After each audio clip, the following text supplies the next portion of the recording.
Aujourd'hui, c'est un très grand jour pour vous. D'ailleurs, beaucoup de membres de vos familles sont venus, des grands-parents, des parrains et marraines, vos parents, vos frères et sœurs. C'est une grande joie pour vous et c'est une grande joie pour le Seigneur. Et plus pour le Seigneur que pour vous. Encore plus pour le Seigneur que pour vous. Peut-être vous vous souvenez, hier, on a parlé de Jésus qui a parlé dans l'Évangile à ses apôtres du pain de vie. Il a dit, dans l'Ancien Testament, dans la Première Alliance, les Hébreux, dans le désert, pendant 40 ans, dans le désert, ils n'avaient rien à manger. Et il fallait qu'ils marchent jusqu'à la terre promise, jusqu'au pays promis par Dieu. Ils avaient quitté l'esclavage d'Égypte, la vie très dure, et ils allaient vers la liberté et un très beau pays que Dieu voulait leur donner. Ils n'avaient rien à manger. Alors Dieu leur a donné à manger un pain descendu du ciel. Quand ils sont sortis de leur tente dans le désert, ils ont regardé par terre et ils ont vu quelque chose de granuleux, de blanc. Alors ils ont dit en hébreu, manou, qu'est-ce que c'est? Manou, ça veut dire qu'est-ce que c'est? Donc la manne, ça veut dire qu'est-ce que c'est? Qu'est-ce que c'est? Ils ont ramassé, ils ont mangé. Le livre de l'Exode nous dit que ça avait le goût de beignets au miel, c'est très bon. Et pendant 40 ans, tous les matins, ils avaient juste à se baisser par terre, ramasser la manne, manou, qu'est-ce que c'est? Pour manger toute la journée, pour avoir la force de marcher toute la journée, pendant 40 ans. Il y avait une petite particularité, comme le Shabbat, le samedi c'est le jour du repos, eh bien le vendredi, ils avaient une double ration. Parce que pendant tous les jours de la semaine, quand ils prenaient la manne, la manne, elle se détériorait au bout de 24 heures. Donc c'était le pain quotidien, le pain de ce jour qui était donné. Chaque jour, Dieu donnait la nourriture à son peuple, descendu du ciel, tous les jours. Comme vous êtes intelligents, vous avez pensé au Notre Père. Donnez-nous aujourd'hui notre pain de ce jour, notre pain quotidien. Non pas simplement le pain pour nourrir notre corps, mais aussi le pain pour nourrir notre âme. Et le pain pour nourrir notre âme, c'est le pain descendu du ciel, le pain vivant. Et Jésus dit, je suis le pain vivant descendu du ciel. Celui qui mange ma chair et boit mon sang a la vie éternelle, et je le ressusciterai au dernier jour. Ma chair est vraiment une nourriture, mon sang est vraiment une boisson. Celui qui mange ma chair et boit mon sang a la vie éternelle. Il vivra par moi. C'est ce que vous allez faire aujourd'hui. Et tous les jours de votre vie, si vous voulez.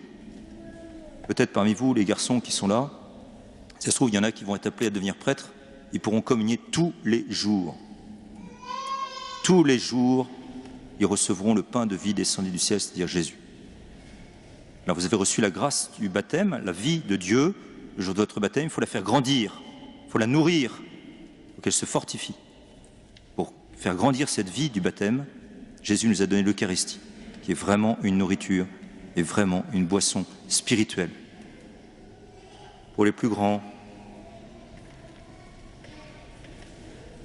en cette fête Dieu, méditons ensemble sur une parole de Jésus à l'apôtre saint Thomas apôtre, saint Thomas, et sur l'exemple de saint Charles de Foucauld.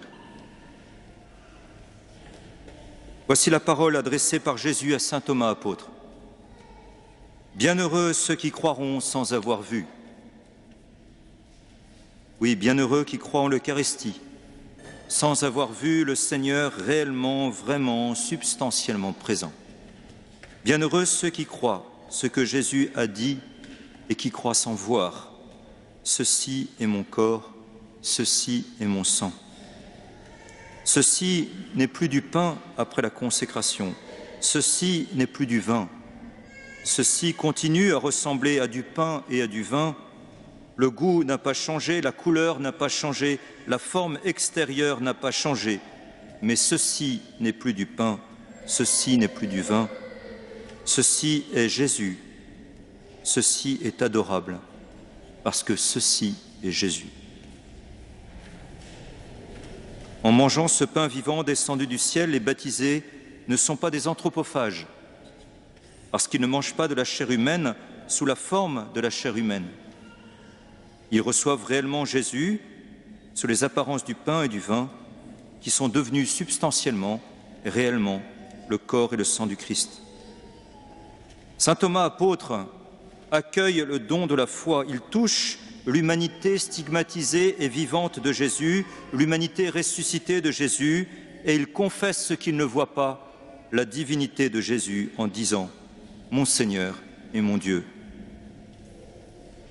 À notre tour, nous voyons l'hostie consacrée et nous accueillons le don de la foi et nous disons dans notre cœur « Seigneur, je crois, ceci est votre corps, ceci est Jésus, ceci est le pain vivant descendu du ciel.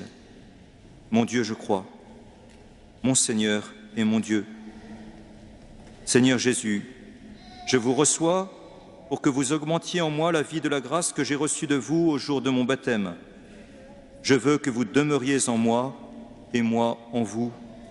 Je veux vivre par vous pour aller vers mon Père et votre Père, vers la terre promise des vivants, vers le ciel. Vous avez donné à manger la manne, et ceux qui l'ont mangée sont morts. Ceux qui mangeront la Sainte Eucharistie ne mourront pas, et vous les ressusciterez au dernier jour. Oui, je crois, Seigneur, parce que vous l'avez dit. Certes, Seigneur, je ne suis pas digne de vous recevoir, mais j'ai fait un examen de conscience. Je ne vois pas de péché grave ou mortel non confessé et dont je n'aurais pas encore reçu l'absolution. Alors, Seigneur, dites seulement une parole, et mon âme sera guérie, et mon âme sera sanctifiée, et mon âme sera nourrie, et mon âme sera transfigurée.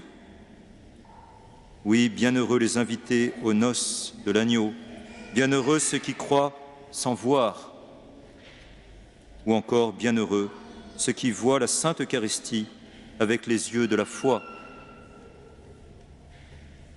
Saint Charles de Foucauld, qui vient d'être déclaré infailliblement saint sur la terre, faisait partie de ces bienheureux qui croyaient sans avoir vu.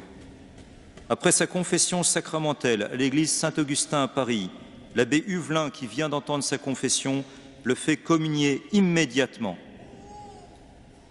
Charles de Foucauld va désormais placer l'Eucharistie au centre de sa vie. Sa vie va se passer au pied du tabernacle, au pied de Jésus réellement présent. Le désir le plus profond du Père Charles de Foucauld sera de célébrer la messe dans le désert, au milieu des Touaregs musulmans, afin que Jésus hostie, soit au milieu d'eux. Il écrira, je cite, « 8 juillet 1904, séjour à Amra. Aujourd'hui, j'ai le bonheur de placer pour la première fois en pays Touareg la sainte réserve dans le tabernacle. Cœur sacré de Jésus, merci de ce premier tabernacle des pays Touareg. Qu'il soit le prélude de beaucoup d'autres et l'annonce du salut de beaucoup d'âmes. Cœur sacré de Jésus, rayonnez du fond de ce tabernacle sur le peuple qui vous entoure, sans vous connaître. Éclairez, dirigez, sauvez ces âmes que vous aimez. Convertissez, sanctifiez les Touaregs, le Maroc, le Sahara, les infidèles, tous les hommes. » Saint Charles de Foucauld va passer des heures et des heures agenouillé au pied du tabernacle dans le désert. Il écrit encore ceci. « Je ne connais rien de plus doux que des heures passées devant le tabernacle dans la profonde solitude extérieure. Sentir Dieu si près de soi et se sentir si seul avec lui dans l'immensité et la beauté de sa création qui reflète sa beauté. Plus on boit cette douceur, plus on en a soif. » Alors aujourd'hui, mes bien chers frères et sœurs, en cette fête Dieu, je vous pose cette question. Avez-vous fait cette expérience de Jésus en restant longtemps au pied du tabernacle, comme Charles de Foucauld? Comme Saint Charles de Foucauld, avez-vous médité longtemps l'Évangile au pied du tabernacle? Si vous n'avez jamais fait cette expérience, vous n'êtes pas encore bienheureux, vous ne connaissez pas encore Jésus, vous n'avez pas encore goûté combien le Seigneur est doux, et vous n'êtes pas encore des amis de Jésus, des familiers de Jésus. Alors prenez cette résolution aujourd'hui. Je vais me rendre dans une église, je vais me mettre dans un coin seul, près du tabernacle, et je vais demeurer avec Jésus. Je vais prendre l'Évangile, je vais méditer sa parole devant le tabernacle. Et là, je commencerai à connaître Jésus. Et si vous avez déjà fait cette expérience, faites-la à nouveau, comme saint Charles de Foucauld, comme tous les saints, demeurez quelques instants devant Jésus au pied du tabernacle, car la vie éternelle, c'est qu'ils te connaissent, ô toi, Père, et celui que tu as envoyé, Jésus-Christ. Amen.